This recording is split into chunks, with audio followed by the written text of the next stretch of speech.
আলহামদুলিল্লাহ রব্বিল আলামিন ওয়াসসালাতু ওয়াসসালামু আলা রাসূলিহিল কারীম। সম্মানিত দিনদার ভাই ও বোনেরা, আসসালামু আলাইকুম ওয়া রাহমাতুল্লাহ। স্বাগত জানাই আলোর জীবনের আজকের এই বিশেষ পর্বে। আজ আমরা এমন একটি পাপ নিয়ে কথা বলবো যা আমরা প্রায় প্রত্যেকেই হাসি তামাশা করে থাকি, কিন্তু এটি আপনার সব আমল নিঃশব্দে ধ্বংস করে দিচ্ছে। প্রিয় ভাইরা আমার, আমরা নামাজ পড়ি, রোজা রাখি, সাদাকাহ করি, কিন্তু যখন পরকালে আমাদের আমলনামা ওজন করা হবে তখন হয়তো দেখব নেকির পাল্লা শূন্য। কেন? আমাদের মুখের ভেতর থাকা এই জিহ্বা হলো ইবলিস শয়তানের সবচেয়ে প্রিয় অস্ত্র।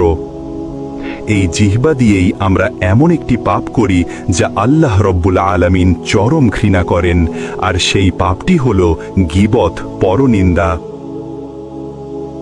আসুন কোরআন ও হাদিসের আলোকে জেনে নিই কেন এই অভ্যাসটি আমাদের ভাইয়ের গোশত খাওয়ার চেয়েও ভয়াবহ।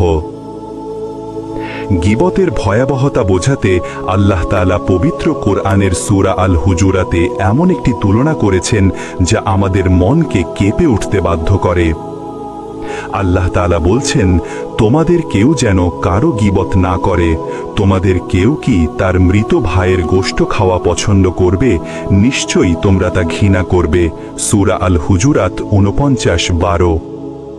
একটু চিন্তা করুন আমার ভাইয়েরা, একজন মুমিনের মৃতদেহ, তার সেই শরীর থেকে আপনি গোশত ছিঁড়ে খাচ্ছেন, ভাবতেই গা শিউরে ওঠে। আল্লাহ তাআলা গীবতকে ঠিক সেই স্তরের পাপ বলেছেন। কেন?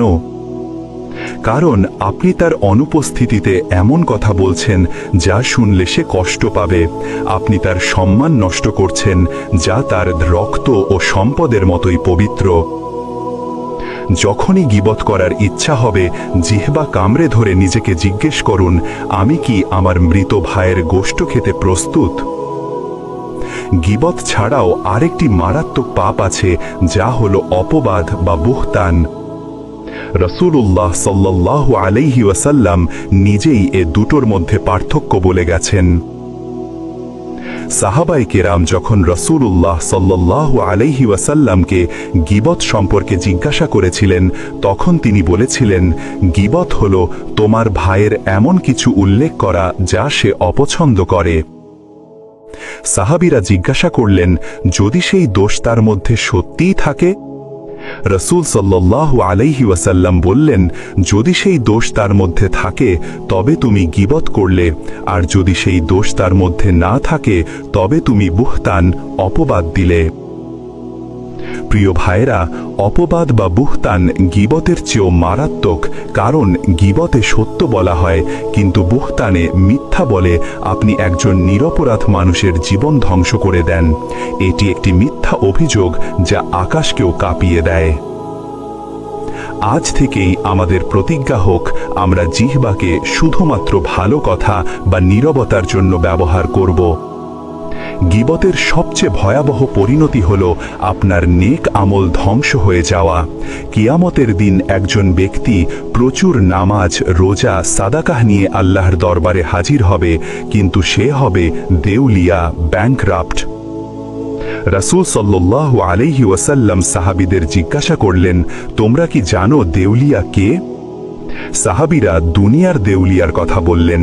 তখন রাসূল সাল্লাল্লাহু আলাইহি ওয়াসাল্লাম বললেন, আমার উম্মতের মধ্যে সেই ব্যক্তি হলো দেউলিয়া যে কিয়ামতের দিন নামাজ, রোজা ও যাকাতের নেকি নিয়ে আসবে, কিন্তু সে কাউকে গালি দিয়েছে, কাউকে অপবাদ দিয়েছে, কারোর সম্পদ আত্মসাৎ করেছে। তখন তার নেক আমলগুলো সেই অত্যাচারিত মানুষদের মধ্যে বন্টন করে দেওয়া হবে। যখন তার নেকি শেষ হয়ে যাবে তখন সেই অত্যাচারিতদের গুনাহ এনে তার আমল নামায় চাপিয়ে দেওয়া হবে। আল্লাহু আকবার। আপনার সেই কষ্টার্জিত নামাজ, আপনার দীর্ঘদিনের রোজার নেকি সব চলে যাচ্ছে কেবল জিহ্বার একটি ভুলের কারণে। একটু চিন্তা করে দেখুন, এটা কি এক নীরব আমল বিধ্বংসী নয়?